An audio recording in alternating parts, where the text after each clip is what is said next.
சரிப்பா.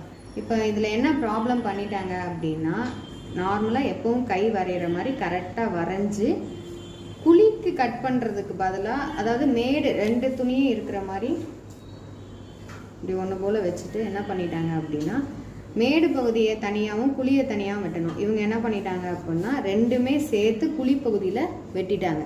இப்போ இதை என்ன பண்ணிட்டோம் அப்படின்னா, நம்ம அதை சரி பண்ணுறதுக்கு கரெக்டாக 1 இன்ச்சு கொஞ்சம் அவங்க எக்ஸ்ட்ரா அந்த 1 இன்ச்சு கைக்காக விட்டுருப்பாங்க இல்லையா, அதில் இருந்து நம்ம உயரம் எடுத்து அவங்களுக்கு குழி பகுதியும் மேற்பகுதியும் கட் பண்ணி கொடுத்துட்டோம். இப்போ என்ன ஆயிடுச்சு அப்படின்னா, அவங்களோட உயரம் வந்து கரெக்டாக கிடச்சிருச்சு. ஆனால் மடிச்சு அடிக்கிறதுக்கான அளவு இல்லாமல் போச்சு. அதுக்கு என்ன பண்ணலாம் அப்படின்னா, இந்த மாதிரி இப்போ நம்ம கீழே வந்து 1 இன்ச்சு விட்டுருக்கோம் மடிச்சடிக்க அப்படின்னா, ஒரு 1.5 இன்ச்சு அளவுக்கு இந்த மாதிரி ஒரு துணி வந்து எடுத்துக்கோங்க.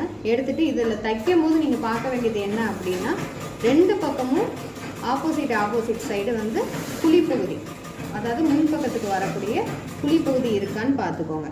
இதை பார்த்து தான் நீங்கள் தைக்கணும். மாற்றி தைச்சிட்டிங்க அப்படின்னா ரெண்டுமே ஒரே சைடுக்கு வந்துடும், இன்னொரு கைக்கு இல்லாமல் போயிடும். சரிங்களா? இதுதான் கவனமாக இப்போ என்ன பண்ணுறீங்கன்னா, இந்த ஆப்போசிட்டில் இதை வச்சு ஒரு பின் வேணால் பின் பண்ணிக்கோங்க.